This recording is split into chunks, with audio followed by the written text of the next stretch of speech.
I've slipped the surly bonds of earth and danced the skies on laughter-silvered wings. Any pilot can tell you that these words by John Gillespie McGee Jr. ring true to the world of aviation. In my case, heavy emphasis on the laughter. Good morning, cadets, officers, guests, and honored judges. My name is Warrant Officer 2nd Class Armstrong, and I'm here to share with you a very special story.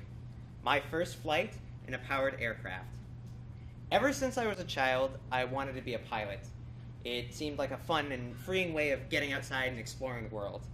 And while this is true, a lot of my childhood inspirations had a tendency to glance over vast portions of being a pilot. I don't remember the scene where Han Solo or Maverick had to study well over 60 hours of ground school material. They also didn't show a different aspect. Sure, it's fast-paced, adrenaline-fueled, but my first flight seemed more like something out of the movie Airplane.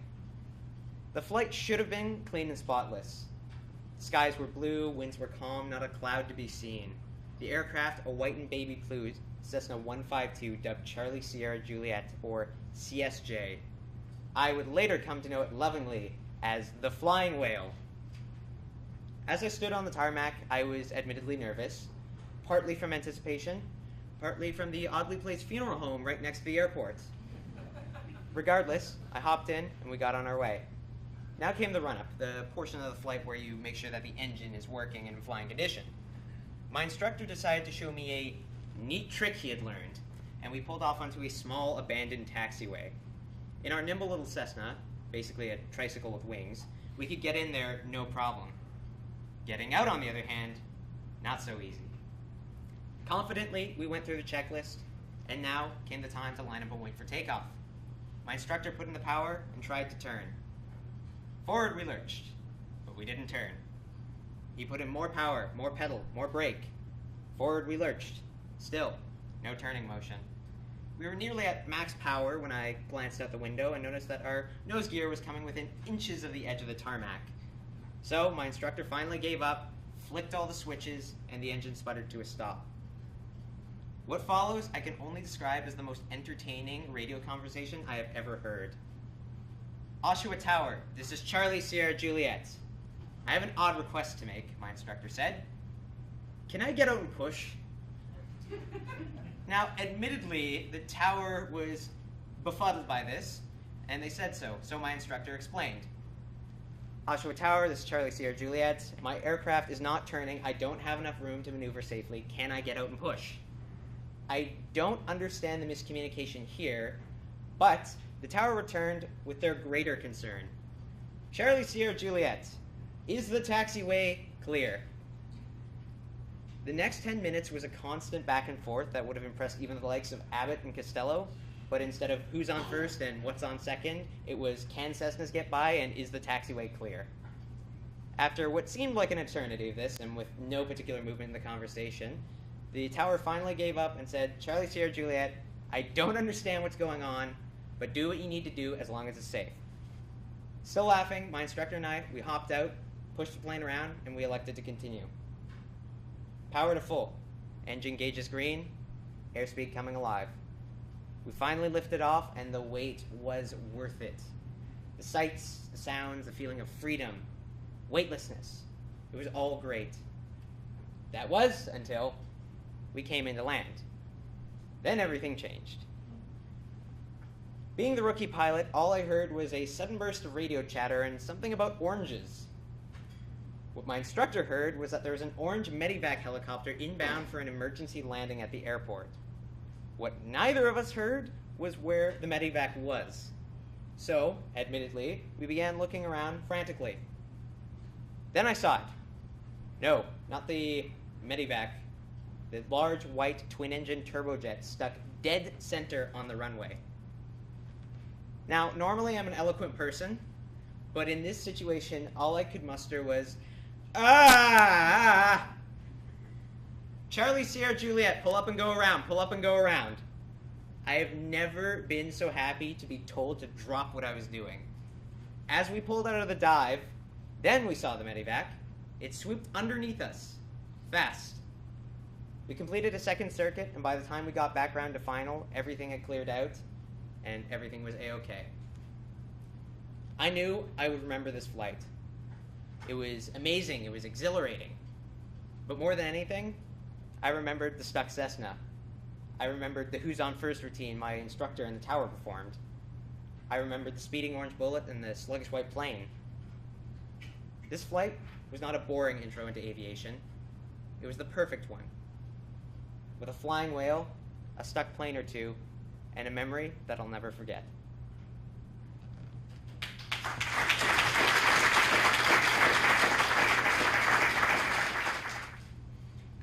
100 years ago, a milestone was laid. 100 years ago, Canada dared to change. 100 years ago, the road to gender equality was made. Hello, ladies and gentlemen, judges, officers, and my fellow cadets. My name is Sergeant Alexander Wainwright, and today, I'd like to take 6 minutes of your time to talk to you about the 100th anniversary of women's right to vote, an event that led to the gender equality we strive for today. On January 27, 1916, the women of Manitoba became the first women in Canada to have the right to vote, 13 years before they were even considered people before the law.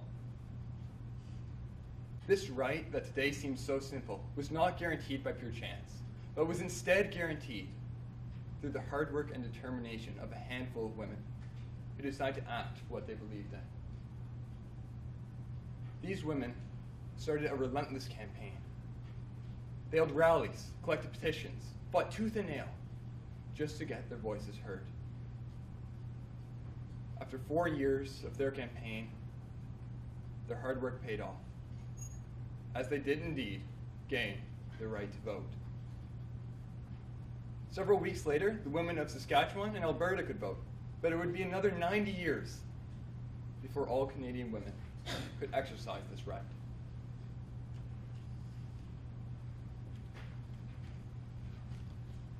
Now imagine, if you will, looking down from a chamber into a place where 51 men sit quietly. Today, the Manitoba legislature is electric, as it is a monumental event for both Canada and the province itself. For today, the members of that legislature will be voting both for and against women's right to vote. Soon the proceedings continue.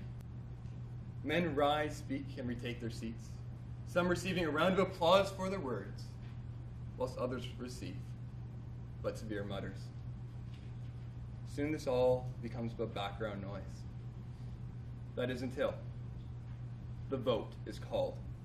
Then everybody's attention is focused on those 51 men in the chamber.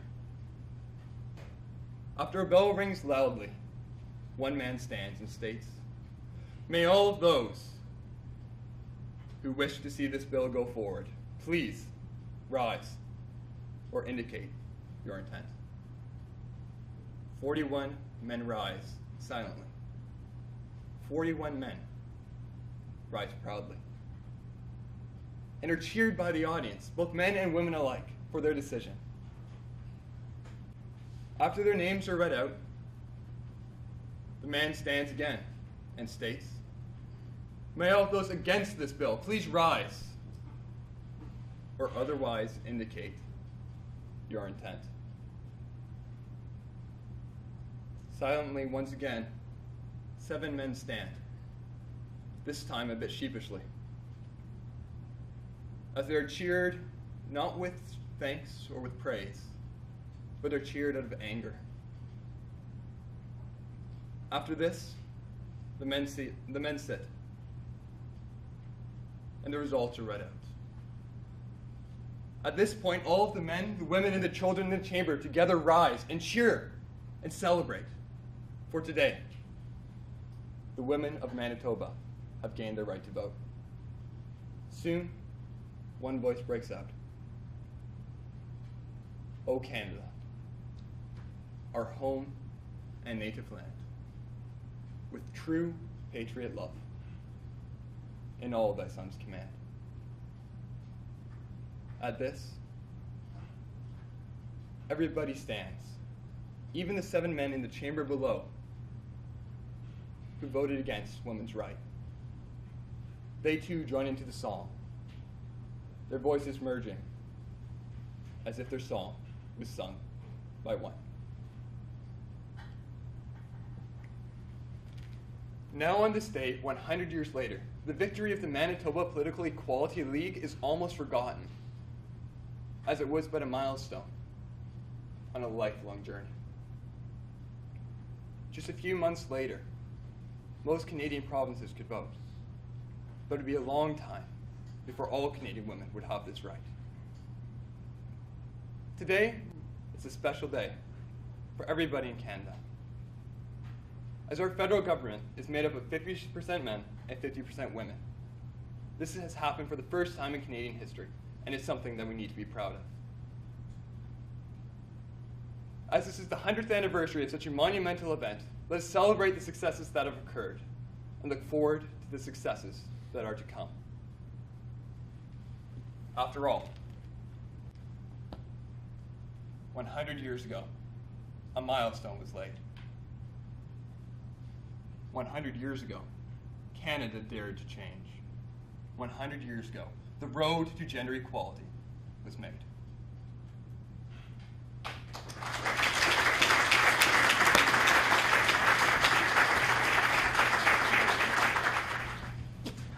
Hello, honored judges. Have you ever done all the work in a group project and had other people simply add their names to it? Taking credit for the work that you did. How does that make you feel? Angry? Frustrated? Me too. I remember working in a group project. We were told to come up with arguments for a debate and present them. Well, I came up with the arguments by myself because none of my group would help me. At the time, I was furious and I was frustrated, but I felt that there was nothing that I could do because if I didn't do the work, no one would have, and we all would have failed. To add insult to injury, the teacher came up to us afterwards and congratulated all of us on our hard work. I know many of us have felt this way, but why? The answer? A lack of work ethic has become commonplace in our society, and the work left over ends up falling on others. You've often heard of the importance of being earnest, but just as important is the importance of having a good work ethic. We've all seen the coworker who can coast by, at the office on Facebook, always late for meetings, adds their name to group projects. In our world, work is an inevitability. We all must work and we all do work, which is why it is so important to learn the one skill that will stay with you for the rest of your life. Work ethic is the belief that hard work is good and that it's deserving of praise and reward. And the good news is, it's made up of the skills that you use every single day. Working towards a goal, self-discipline, reliability are all characteristics of a good work ethic. And having a good work ethic can lead you to be more engaged, more productive, and happier not only in your work, but in other areas of your life as well. But unfortunately, many of us do not have a good work ethic, and we can see the consequences. Gallup, a research and performance management company, recently released the results of a worldwide poll that they conducted measuring employee happiness and productivity. The results? Dismal. 24% of people worldwide go to work disengaged, checked out. 24% of people. That means 720 million people worldwide go to work and are miserable. Think about it. 720 million. 20 times the population of Canada. That same poll shows that 63% of people are just going through the motions, sleepwalking. But when you're sleepwalking, you are trapped in a vicious cycle. Because the less productive you are, the more opportunities you lose, and the less satisfied you are in your work. And it's over and over again. So why are we suffering this lack of work ethic? Who here has ever said, "Oh, I'm too lazy to get that thing in the other room"? Or have thought about doing something, but decided against it because it's too hard, challenging, inconvenient? I have. I absolutely have. In fact, almost every one of us has. But it's this mentality that we must stop if we are to encourage a positive work ethic. In the words of former British Prime Minister Margaret Thatcher, "Watch your thoughts, for they become your words. Watch your words, for they become your actions. Watch your actions, for they become your habits. Watch your habits, for they become your character. And watch your character, for that becomes your destiny." Collectively, we have allowed a mantra of self-doubt and a contempt for hard work shape us as a society. Doing this leaves us without the skills, the self-confidence, and the work ethic we need to be successful and happy. The cadet program has taught me a lot about the importance of work ethic. They do this by continuously setting goals and providing you with the skills and resources you need to achieve them. One example is working towards a new rank. Very few people get to the rank of corporal and say, "I'm good. I want to stay a corporal forever," and refuse to advance. I'm now a sergeant in the cadet program. And although I don't introduce myself as Sergeant Zarnecki to my friends at school, the self-confidence and, more importantly, the work ethic that I have gained through cadets have allowed me to set goals and achieve them in other areas of my life, such as becoming president of my school's Arts Council and speaking in front of all of you today. While in our world, work is an inevitability, a good work ethic is what makes the difference between your success and your happiness, or becoming part of the 63% of sleepwalkers. Thank you.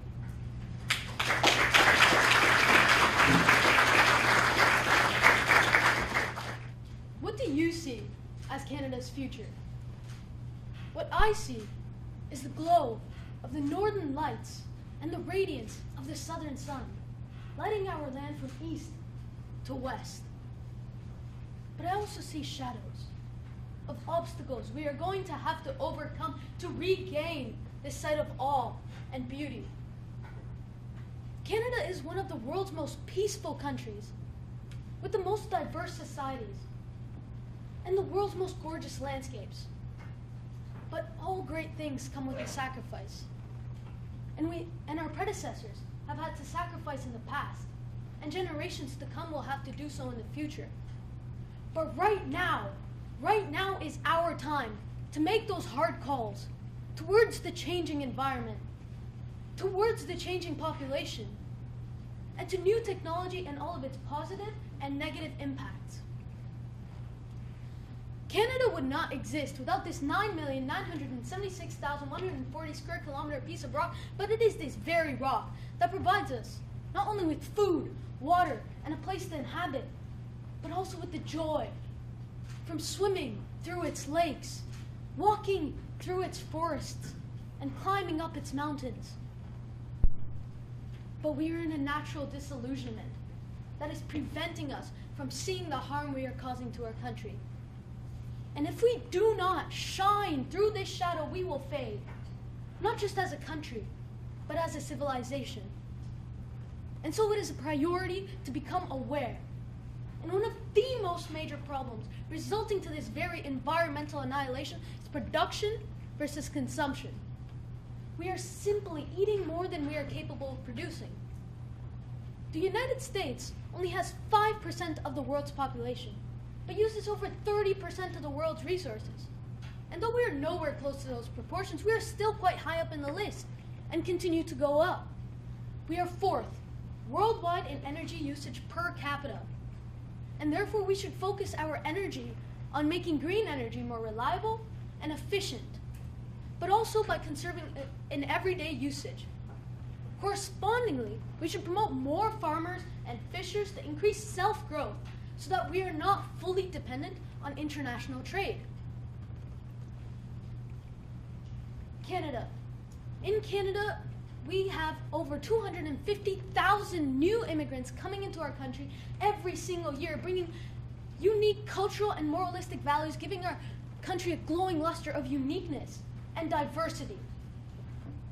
But according to Canadian statistics, in 2030 there will be almost double the amount of senior citizens, increasing from 13% to 23%. And this is great news, knowing that our healthcare system works and we are finding new cures for diseases and illnesses. But this also means that seniors are going to have to take much more of the dark and overwhelming burden to contributing to the growth of the Canadian economy. Technology. It has shone a light upon a whole new world of opportunities. It has enabled us to communicate with people all across the world. But the main intention for all technology was to make life simpler. Has every single genre of product been fully tested on its mental and physical impact on the body and brain? Quite frankly, no. And since we have not taken these precautions previously, we will have to do so by backtracking and ensuring that these products are safe not just for the use of us, but for use for people around us and for generations to come.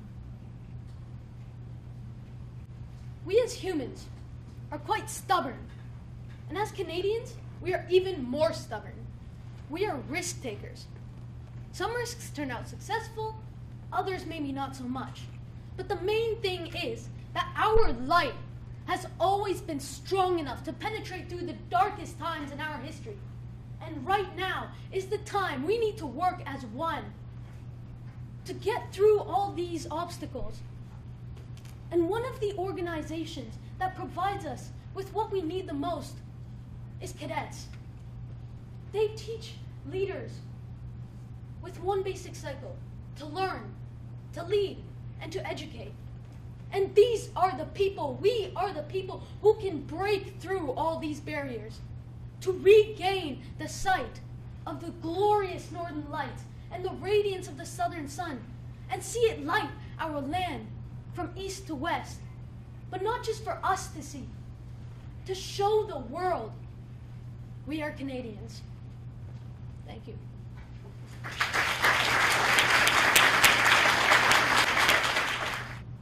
Ladies and gentlemen, let me ask you a question. How many of you have seen your life flash before your eyes? Well, let me tell you exactly how that feels. And it's thanks to my first solo glider flight, when a beautiful life experience almost turned into a horrible crash landing. It was a bright and sunny morning, the sky free of cloud. Everyone in my flight is looking forward to a fabulous day of flying. I had the opportunity to have the first flight of the day. I was so excited and pumped to prove to everyone that I had what it takes to be a real pilot. I was Top Gun. One smooth takeoff later, I can feel my confidence building. I'm sitting there, 2,000 feet of altitude separating my feet and the ground. All I have to do is just enjoy the sights that surround me. I didn't even have my instructor in the back seat yelling at me for all of my tiny mistakes. I was feeling like the king of the skies. No, wait, the chief of the skies. Everything was going really smoothly. That's when I realized, hey, where am I? I turn, I look around. I can't see the airport anymore. The wind that day picked up, pushing my glider farther and farther away from the airport. Mind blank, I'm panicking, hands shaking. Where am I going to crash land? My hand reaches out for the radio to ask for my instructor's help, but yet I stop, frozen. I'm not even worrying about my life. I'm thinking about the course. I would be the first warrant officer to crash a glider on the glider pilot scholarship. What would I do? My reputation would be ruined. At this point, I have two questions. Would I ever be able to fly again? And would I ever see my parents again? There, all of a sudden, there it is. The radio crackles alive. I hear the furious voice of my instructor. Hey, what are you thinking? Put on some airspeed, point that nose towards the airport, and believe in yourself. Believe in myself? In 2 weeks of flying experience, I can do that. I steel my willpower, point the nose of my glider right back towards the airport. Little by little, I can see the distance between me and safety slowly decrease. Even when I was just meters above trees, ready to pierce my glider, I was in control. There I am, safely on the ground. Now let me rephrase my original question. What did you learn seeing your life flash before your eyes? Every time I tell this story about my first solo glider flight, 2 lessons seem to stick out. The first that I learned was that we must have confidence in our own abilities. How would that flight have been different if I was confident throughout it? After a takeoff, I was pretty confident I could ace the rest of the flight, but when things started to go wrong, I clammed up, frightened, scared. I learned that day that no matter the challenges we face, no matter the headwind that might be in our way, we must have the confidence to push past life's obstacles. Second, I learned about the importance of asking others for help. How would that flight have been different if I was the one to reach out and ask my instructor for help? Nothing was stopping me except for my own pride. I was so caught up in thinking about having this perfect first solo that I was just endangering my own life. I learned that reaching out, asking for help, it is not weakness, but it is one of our greatest strengths. When you reach out and ask for help, you open the door to new possibilities and solutions, such as the possibility of me staying alive that day. Overall, my first solo glider flight, it was terrifying, it was stressful, but it was a memorable learning experience. When you're 2,000 feet up in the air, you don't have the time to think about what's going on the ground or any of your own personal problems. But what you can take away from each and every flight are lifelong lessons, such as knowing and having confidence in yourself and reaching out and asking for help. I can only hope that other cadets take these lessons from my speech, because landing in the trees, it's never a really good plan B. Mrs. Chair.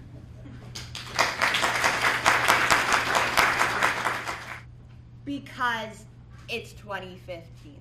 The year 2015, not 2014 or 2016, because it's 2015. Last year, our newly elected Prime Minister, Justin Trudeau, announced his cabinet, the first gender-equal cabinet in Canadian history. As he put it, a cabinet that resembled Canada. When asked by reporters the reasoning behind his decision, he simply looked around and blatantly stated, because it's 2015. But were women always treated equally to men? When exactly did the tables turn? Canadians decided that it was their time to create change 100 years ago, when champions of change, like the famous suffragette Nellie McClung, stood up, cried her pleas, and demanded that women needed to be treated fairly and given all of the rights afforded to a man regardless of their gender, because, after all, it was 1916. Ladies, gentlemen, honored guests, and judges, my name is Sergeant Catherine Butts from the 121 Red Arrows Royal Canadian Air Cadet Squadron, and I'm here today to talk to you about the 100th anniversary of women having the right to vote. It was once said by Nellie McClung that people must know the past in order to understand the present and to face the future. Following Nellie McClung's logic, let me take you back to 100 years ago, to 1916, when women first got the right to vote. So, what was it like to be a woman in Canada during this era? Well, in a word, it wasn't easy. For example, in 1900, the punishment for stealing a cow under the Criminal Code of Canada was a 14-year sentence. But at the exact same time, the abduction of a girl was punishable by only 5 years imprisonment. I'll allow you to do the math on that one, but according to the law in this time, cattle had a higher value than women. This infuriated women like Nellie McClung and led her to ask, have we not the brains to think, hands to work, hearts to feel, and lives to live? Do we not bear our part in citizenship? Do we not help build the empire? Give us our due. She even went to the premier of Manitoba, who told her nice women don't want the vote. With the odds stacked against her, she staged a mock parliament where gender roles were reversed, and during which she said, it's hard enough to keep them at home now. Politics unsettle men, and unsettled men means unsettled bills, broken furniture, broken vows, and divorce. There is no use giving men the vote. Man has a higher destiny than politics. This political satire was a huge success, but it would take another 2 years before women officially got the vote in Manitoba on January the 28th, 1916. But it would not just stop here. This was the start of a revolution in Canada. But it was thanks to the untiring work of Nellie McClung and others like her who broke the glass ceiling towards women's equality. This brings me to today. In order to fully understand the present, we need to look at the lives of those who built upon McClung's work. Some heroes of our era must include Agnes MacPhail, the first woman elected into the federal government, Emily Murphy, the first female magistrate in the British Empire, the famous five who fought to prove that women are classified as persons, and Elsie McGill, the first woman in Canada to earn a Bachelor of Engineering degree from the University of Toronto, the first in North America to earn a master's degree in aeronautical engineering from the University of Michigan, and a PhD from MIT. McGill later went on to lead the manufacturing of the Hawker Hurricane in the Second World War, with 1 in 10 hurricanes in service were built under McGill's direction. And in more recent times, Julie Payette and Roberta Bondar were among the first Canadian women in space. And in 2010, Maurice Carmichael became the first female commanding officer of the Snowbird Squadron, holding this command for a consecutive 2 years. Why these names are not common household ones, it's a mystery to me. These are real people who fought tirelessly, not only for themselves, but for us. The impact of these people has long outlived them, and they will forever be remembered. But the legacy that they left behind is now an integral part of Canadian society. Now I can say that we know the past to understand the present, and thanks to these trailblazers, what the future holds is up to us. So, what exactly does the next 100 years hold for women in Canada? Well, as far as I can see, the sky's the limit. And thanks to Nellie McClung leading the way towards women's equality, I have the opportunity to do anything that I set my mind to. From voting to be a doctor or a politician. In fact, I could even be the next prime minister. With a gender-equal cabinet, my possibilities are equal to that of a man's. In closing, the career possibilities that I have are even more of that of my grandmother's age, who really had 3 choices: a nurse, a teacher, or a homemaker. I can do anything that I want to, because, after all, it is 2016.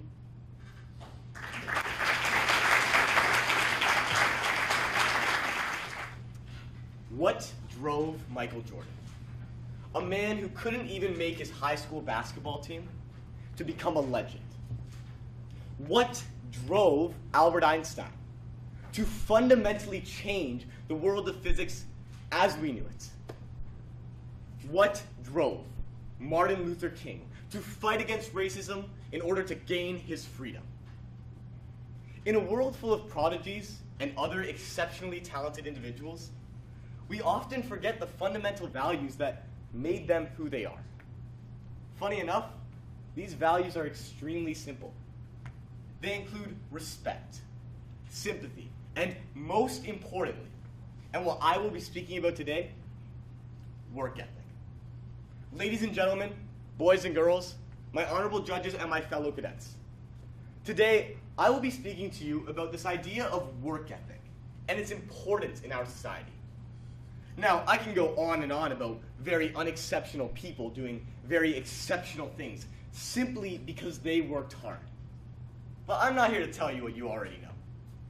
Instead, I'm going to talk to you about why I think work ethic is so extremely important in today's world.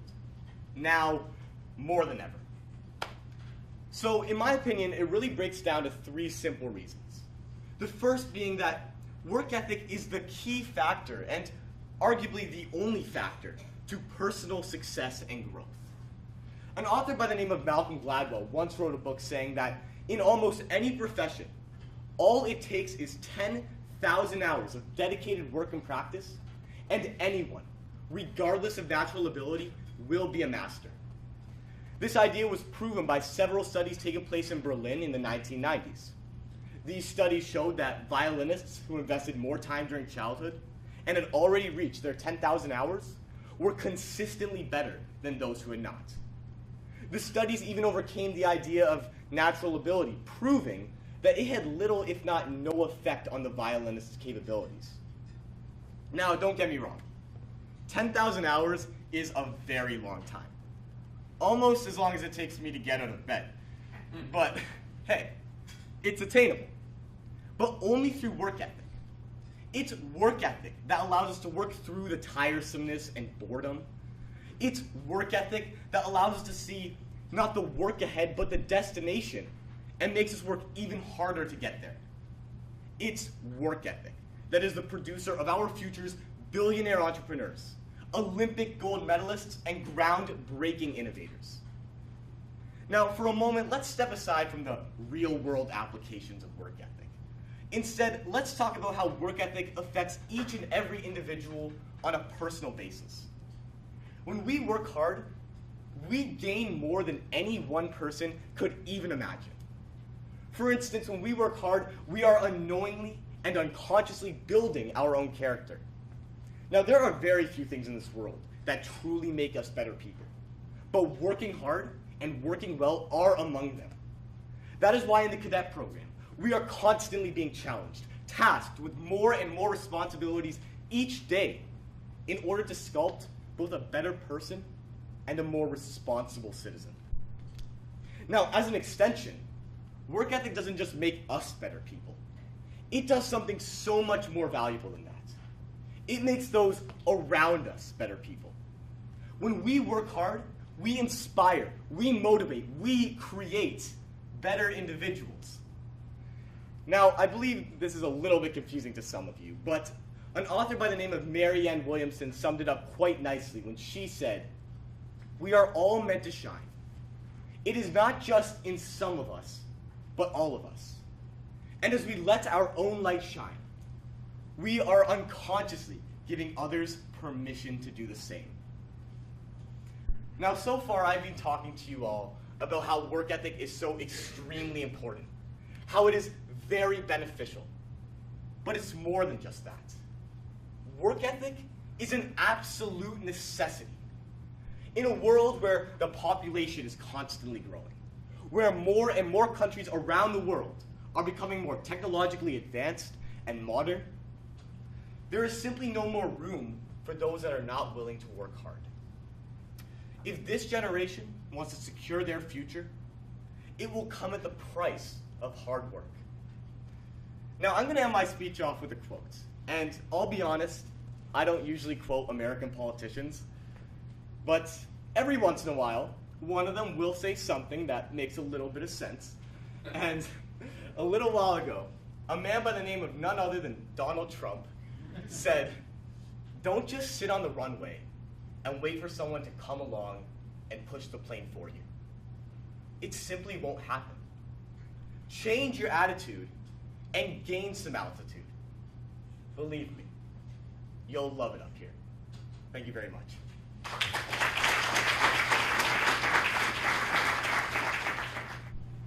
It's a misty morning on the Bay of Fundy, and the mariners are returning with stacks of weather-beaten lobster traps filled with the catch of the day. The smell of a roaring fire on a crisp late winter morning is tantalizing, with the freshly boiled sweet aroma of maple syrup. But somewhere, there is a lonely loon calling for its mate and a hummingbird frantically flapping its wings. There are trout, muskie, and salmon springing up from their freshwater streams, and there is a moose stoically grazing through the wilderness while eating berries, while growing antlers strong enough for battle. There is a place where the land is so flat that a bright golden haze stretching across the prairies illuminates every summer morning. Is there any Canadian who cannot conjure up a mental image of the natural beauty of Lake Superior, Lake Louise, or Hudson's Bay, surrounded by rocky shores and snow-capped mountains, nestled against the backdrop of an icy blue sky? This is my Canada, the true north, strong and free. But this is only a geographic description and only scratches the surface. This land took thousands of years to create, and now we look to the future for what it will become. Ladies and gentlemen, judges, guests, fellow Air Cadets, today I introduce to you my vision of Canada's future, specifically to how the environment, technology, and people will interact with one another. My future Canada is not about time travel, teleportation, or hoverboards. My Canada is about people. People with integrity, people with courage, people with creative minds, people who persevere against all odds, like our founding fathers, our immigrant ancestors, fur traders, ocean fishermen, farmers, painters of our landscape, soldiers, groundbreakers, and our treasured Aboriginal peoples.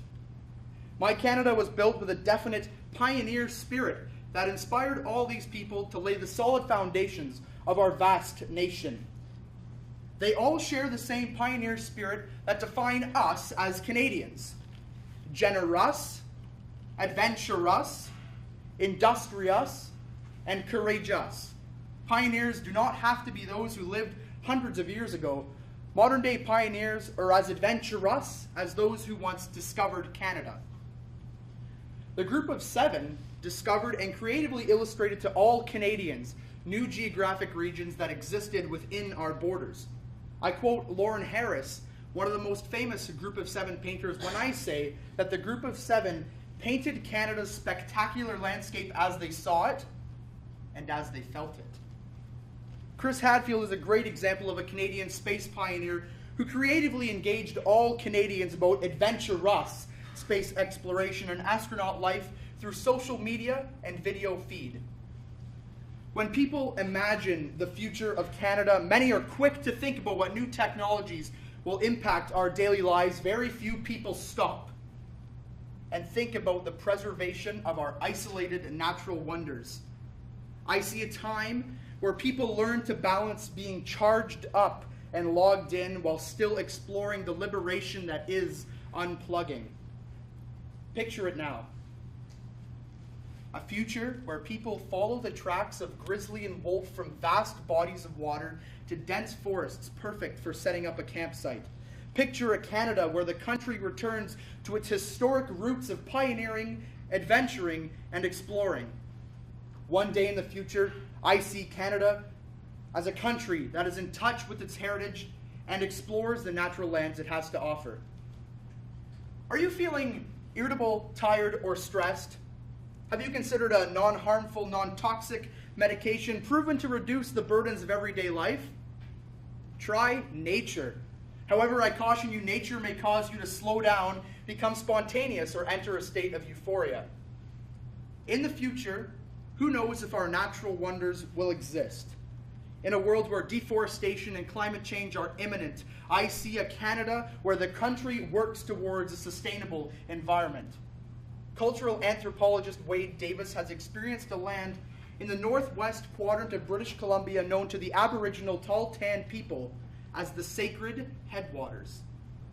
It is a region so isolated that people can virtually drink out of the rivers without threat of contamination or illness.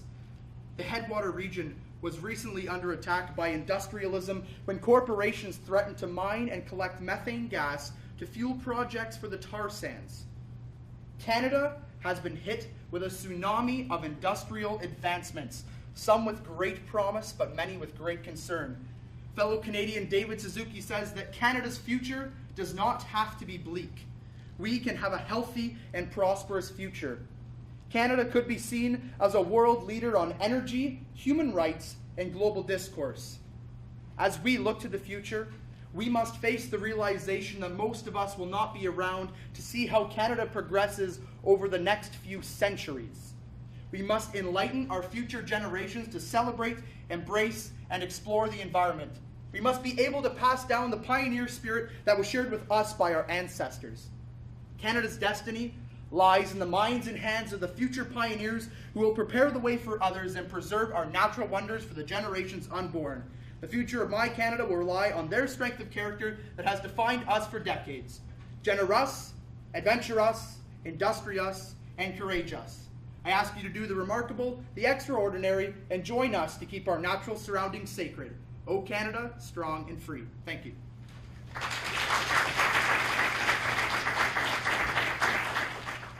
Ladies and gentlemen, join me on this marvelous journey. Some might say it was great, while others might say it was their worst times in their lives. But we must always remain optimistic for what lies ahead.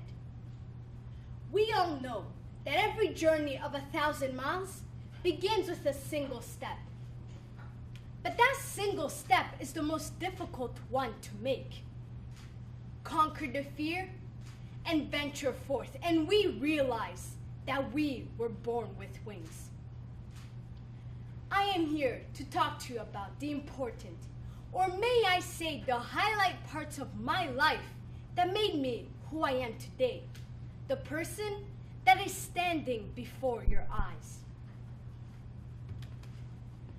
Thinking back, I came to Earth like any other. I thought, played, and even cried like a child. Like a pilot starts the plane from the ground to reach the sky, that's how I felt when I started walking and eventually saying my first word. I thought that I was going to reach a place where there was peace. But it wasn't, because later on I realized that I was still standing at the place that had war and famine. Missing school because of lack of security, hiding from guns and bombs, moving place to place, became a routine, a lifestyle. I still remember it like it was yesterday. The day that was filled with darkness as sparks spread in the atmosphere, while my ears were broken by the sounds of guns and bombs. That was the memorable day. July 2007, when I first stepped foot on a plane fleeing my country in search of a secure place that would become my new home.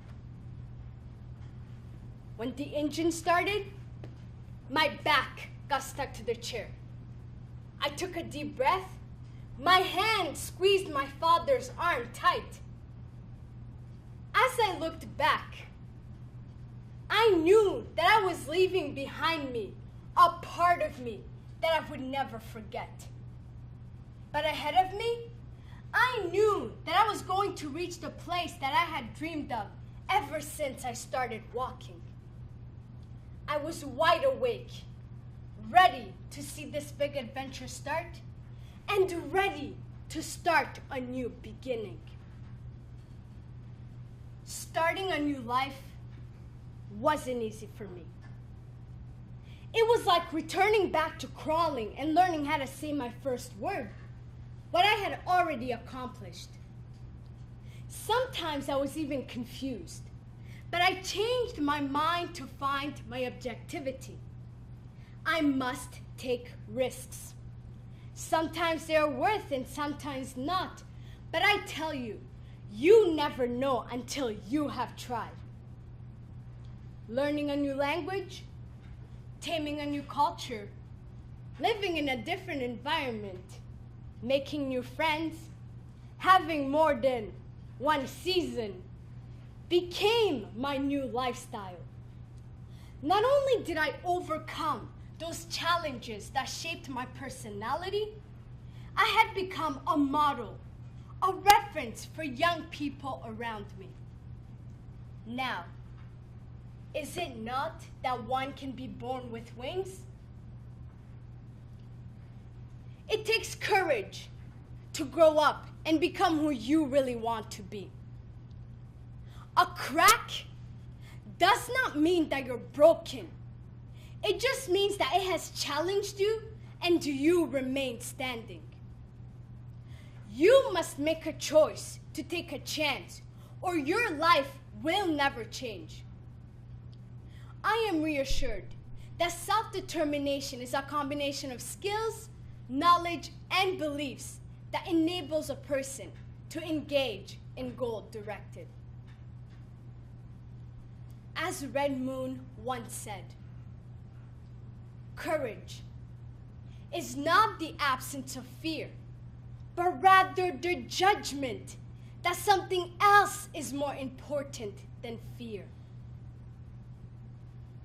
All of those examples highlight the importance of independence, self-belief, and confidence, and the need of motivation to attain goals. Ladies and gentlemen, now here I am, as an academic student, with great leadership, self-determination, self-discipline, and that achieves greatness. From my first flight, when I took my first step and said my first word, that led me to my second flight, which led me to the beginning and gave me a boost to fly on my own wings, my flights.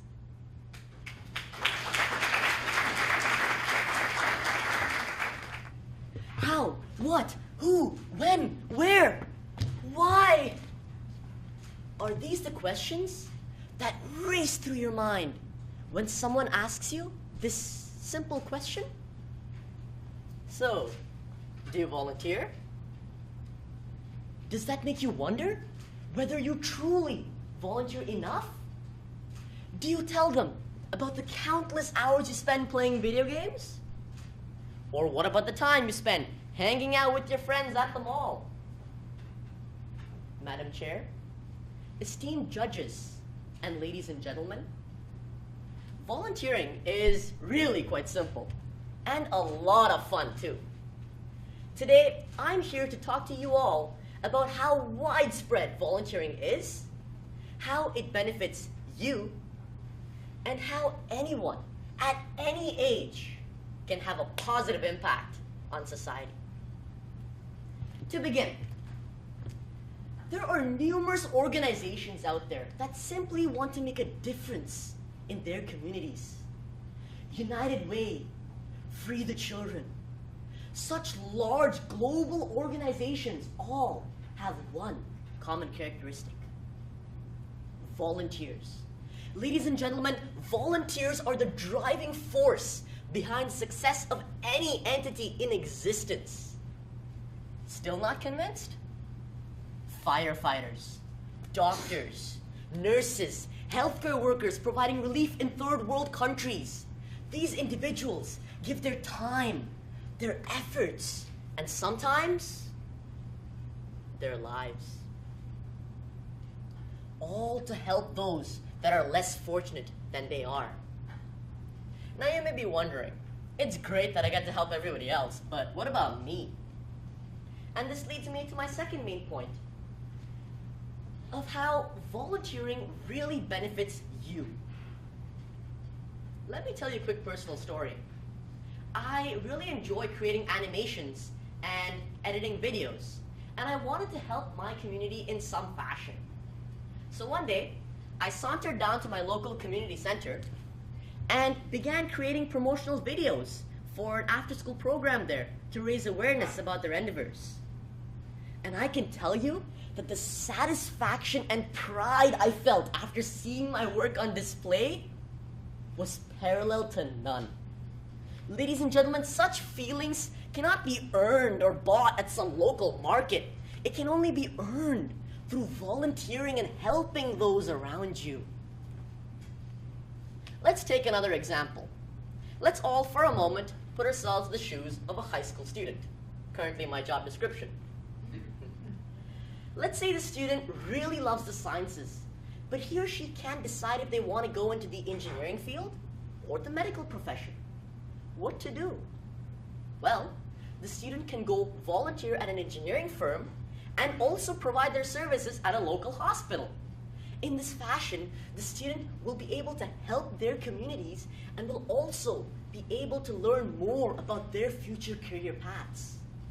In addition, such students and volunteers alike will have the chance to widen their network of connections and, more importantly, be able to meet people from different walks of life. As ladies and gentlemen, we are in a multicultural country called Canada.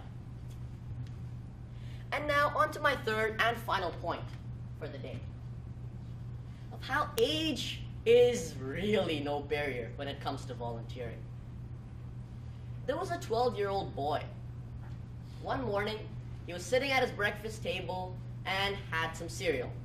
He happened to glance at the headlines on the local Toronto Star. The headlines read, "Battled Child Labor. Boy, 12, murdered." The 12-year-old boy sitting at that breakfast table is none other than Craig Kielberger, currently the co-founder of Free the Children, which, by the way, is one of the largest global charities in existence. And ladies and gentlemen, I have one question for you. If someone at the tender age of 12 can accomplish so much, what stops us from doing the same? And so, to conclude, irrespective of age, anyone can volunteer for organizations and other entities to help both themselves and their communities. So if you want to help those that helped you, and if you want to make a difference in your community and the world, come out and volunteer today. Madam Chair.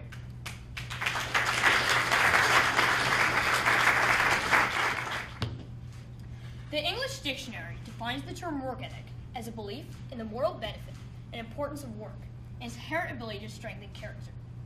Hello, I'm Corporal Bennett from 724 Midland Lions Air Cadet Squadron, and today I'm going to be speaking to you about work ethics.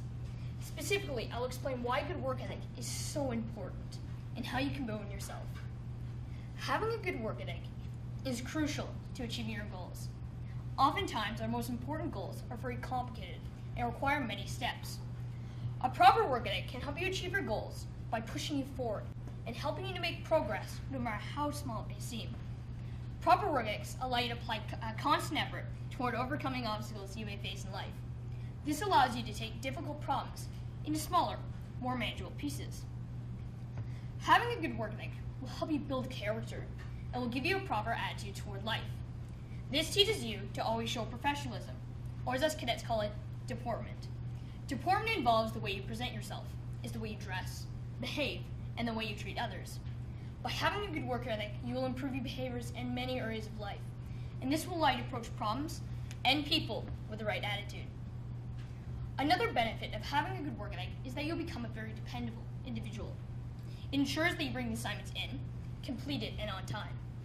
By having a good work ethic, you'll improve your behaviors in many areas of life, and this will teachers and employers will be more likely to trust you with more important tasks. By using a good work ethic, not only will you get things done faster and more efficient, you'll appreciate them much more knowing you put your full effort in. This is incredibly rewarding and makes your struggles worthwhile. For instance, last winter I worked extensively on a quarter-scale, pit special, remote control airplane. I spent dozens of hours destroying this old 1970s model, and at times, it was hard to keep working. What if it crashed or something went wrong on the first flight? All my work would be lost. However, when I landed that model for the very first time, it was all worth it, and my hard work had paid off. I respect and appreciate it much more knowing I put 110% of my effort into building it. Well, now that you know why good work ethic is so important, here's how to build it yourself. The first and most important step in building a strong work ethic is approaching with the correct mindset. You must be determined. Although it may seem hard, you must learn from your mistakes and keep moving forward. Along with being determined, you must be dedicated.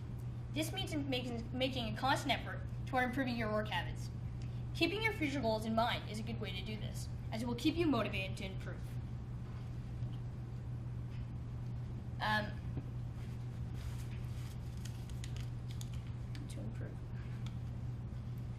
One of the biggest challenges you'll face is the urge to procrastinate. Procrastination is the avoidance of doing a task which needs to be accomplished, and this is obviously the opposite of a good work ethic. This is a problem because people put aside their work for more enjoyable but less productive things. Training yourself to have a good work ethic means training yourself to do work, even when you'd rather be doing something else. This will benefit you much more in the long run, and it teaches you to never put things off for a date that will never come. Well, once you have the foundation of a strong work ethic in place, you must learn to maintain it. To do so, a good strategy is to allow yourself to take small breaks. These will allow you to keep up your energy, which will allow you to work without burning out. However, it's crucial not to let the number of breaks you take get out of hand, or you could start slipping into some very bad habits. Perhaps the most important aspect of maintaining a strong work ethic is rewarding your successes and learning from your failures. When you achieve a goal or meet a deadline, it's natural that you feel happy and proud of yourself. You take this time to reward yourself for doing well, because congratulating yourself on victories, no matter how small, will keep you in a positive mindset for the future. On top of this, it's important to understand that sometimes you will fail. Failing at something is okay, however, because you can use these situations as learning experiences. A key part of having a good work ethic is learning to understand what doesn't work and doing things better the next time. A proper work ethic can change your life dramatically. Having one will improve your attitude, make you better at setting goals, and will help you build your character. By having one, you'll be able to do things like learn from your mistakes and celebrate successes, in addition to being more productive. If you want to improve your own work ethic, you can start by things and goals you want to set. Once you begin working toward those goals, stay focused and determined, because the road ahead is not always an easy one. But don't worry, a proper work ethic is a great investment that will stick with you for life, which will help you achieve your full potential. Just remember, set goals, stay determined, be dependable, never procrastinate, apply constant effort, put your best foot forward, and most importantly, approach everything with the correct mindset. Follow these steps, and there'll be no limit to what you can accomplish.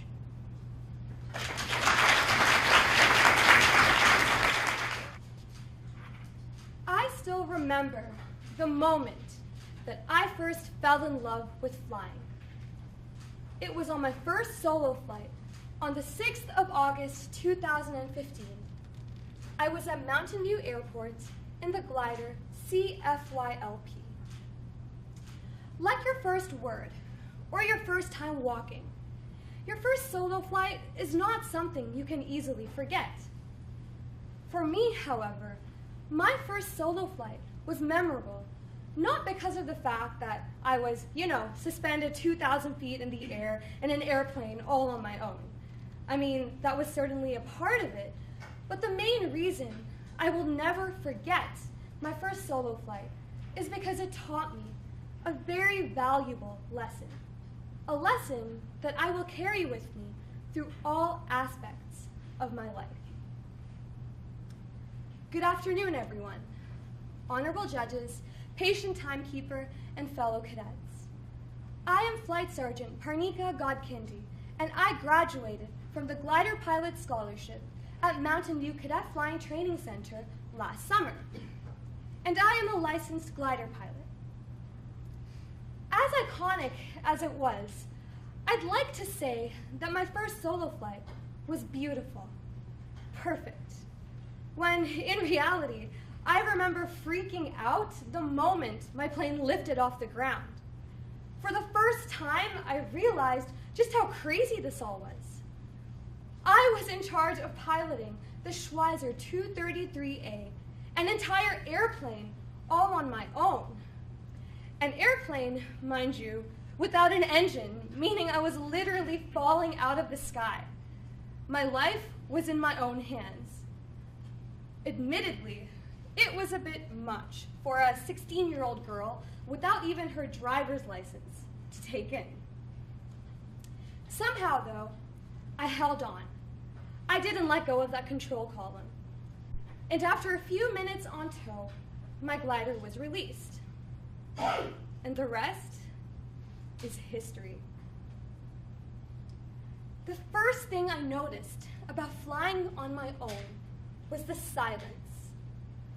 The steady, calm sound of the wind rushing around the aircraft. There was something incredibly calming about just being on my own. There were no worries this far away from all my problems. And the view was magnificent. I could see pristine lakes, verdant farm fields, a fleeting glimpse into the lives of the minuscule people in their cars and schools and homes. And it was in that moment, suspended 2,000 feet in the sky, that I first fell in love with flying. Looking back, however, I realized that the true significance of my first solo flight wasn't the flight itself, but rather how much effort and hard work went into making it a possibility. I'll let you in on a little secret here, ladies and gentlemen. This might surprise a lot of you, but the truth is, flying is hard. Very, very hard. In fact, I'd go so far as to say that learning to fly is the most challenging thing I have ever had to do. I was always pretty good with the ground school stuff. I can tell you right here, right now, about the characteristics of a cold front, or the significance of freeze ailerons, or the 7 classes of airspace. But the minute I'd get in that glider with my instructor, I would forget everything. I'd panic. I'd make countless mistakes. And those mistakes made me fail 2 of my flights. And I say that so bluntly now. But back then, on course, failing a flight was a big deal. In fact, it was downright embarrassing, because you're only allowed to fail 3 flights. Fail the 4th one, and you're out. And so every time I failed a flight, my morale would only drop further, and I would question my abilities to pass the course and graduate on time with all my friends. Seeing my situation, my friends, family, and instructor relentlessly encouraged me. Looking back, I couldn't have done it without them. Because they never stopped believing in me, I never stopped believing in me. I found the strength to wake up at 5:20 a.m. every morning and head out to the airport bright and early to keep at it no matter what. And ultimately, it was this perseverance of mine that got me to my first solo flight. Really, learning to fly was about so much more than just piloting. It was one big life lesson. It was about realizing that not everything in life is handed to you on a silver platter. You got to work for it. And to this day, if I ever come across an obstacle that I find very difficult to overcome, I only have to think back to that fateful day on the 6th of August 2015 to remember that I achieved what I once thought to be impossible. Because my first solo flight showed me that the sky is quite literally the limit.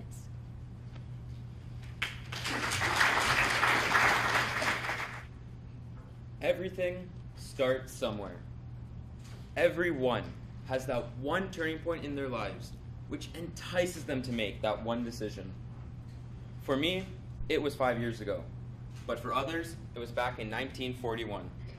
Since then, it has been 75 years that the youth from across this nation have started to become the Royal Canadian Air Cadets.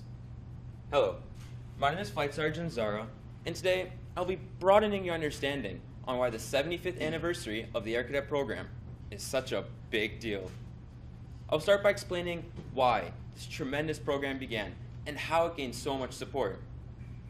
I will then talk a bit about a few of the program's accomplishments, how the 75th anniversary is being recognized, and how Air Cadets has forever changed my life.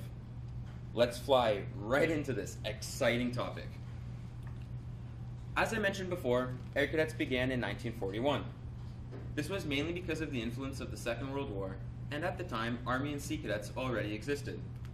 However, the foundation for the program, the Air Cadet League of Canada, was founded 1 year earlier in 1940. The adults who worked with the cadets were mainly volunteers, but the local committee was allowed to pay them. It wasn't until 1943 that actual officers from the Royal Canadian Air Force were commissioned specifically for the Air Cadet program. These officers wore the typical RCAF uniform at the time, except for a small shoulder flash with ACC written on it for Air Cadet Corps. Air Cadets continues to gain more and more support every year. Now, 75 years later, Air Cadets has more youth enrolled since the end of the Second World War. This is simply because Air Cadets is not only enjoyable, but opens new doors and opportunities for young adults in both the private sector and in the military. These exciting, new, enjoyable aspects is what's most appealing to new recruits, while the great lessons that will be learned, as well as the future potential of each cadet, is what's valued by the adults. These are only some of the reasons why there are 28,000 youth enrolled in the current Air Cadet program, and why 15,000 Air Cadets have received their private power licenses.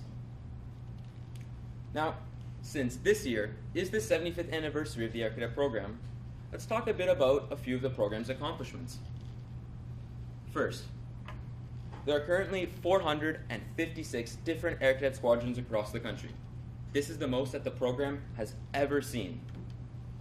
Secondly, as I mentioned earlier, 15,000 Air Cadets have received their private power licenses through cadets. To put this into perspective for you, approximately 1 in 5 Canadian private pilots is an ex-Air Cadet, and approximately 67% of all Canadian commercial airline and commercial pilots is an ex-Air Cadet. Thirdly, Air Cadets has taught thousands of youth, and now even more adults, many aspects regarding citizenship, leadership, personal fitness, and more. And the final accomplishment that I'm going to mention today is the most simple. It's that the Air Cadet program has been helping Air Cadets achieve their own accomplishments. This can be seen in the form of a pilot's license, earning a new rank, attending a cadet summer training course, or even just offering new things to try, like trying to write and deliver a speech. All of this needs to be recognized somehow. So, for the 75th anniversary of the Air Cadet program, a new pin has been created that can be seen being worn by many of the cadets around you. This pin is special because it represents all of the program's accomplishments from the past and the ones still to come. Many public parades, speeches, and presentations are also taking place, and all this can be found on the Air Cadet League of Canada website with dates and locations. As you can see, there are many ways that you can show your support towards the Air Cadet program, and I would highly recommend attending at least one of these spectacular events. Now, some may say that I've only been an Air Cadet for 5 of those 75 years. This is true. However, I think the real way to look at it is that Air Cadets has been a part of my life for 5 of my mere 16 years. In those 5 years, I have learned an unmeasurable amount of beneficial and, quite honestly, very interesting things. I can confidently say that I can lead a flight, teach a group of cadets, maintain my uniform, and much, much more. These skills have shaped me into a better person than I could have ever been. Because of Air Cadets, I even plan on attending Royal Military College, something that I may have never even heard about if I had never joined. These are the reasons why I am fortunate and very proud to be an Air Cadet, and why the 75th anniversary of the Air Cadet program is so important and meaningful. So, in conclusion, no matter when or where you started, whether it's back in 1941 or just this year, Air Cadets has and will affect your life.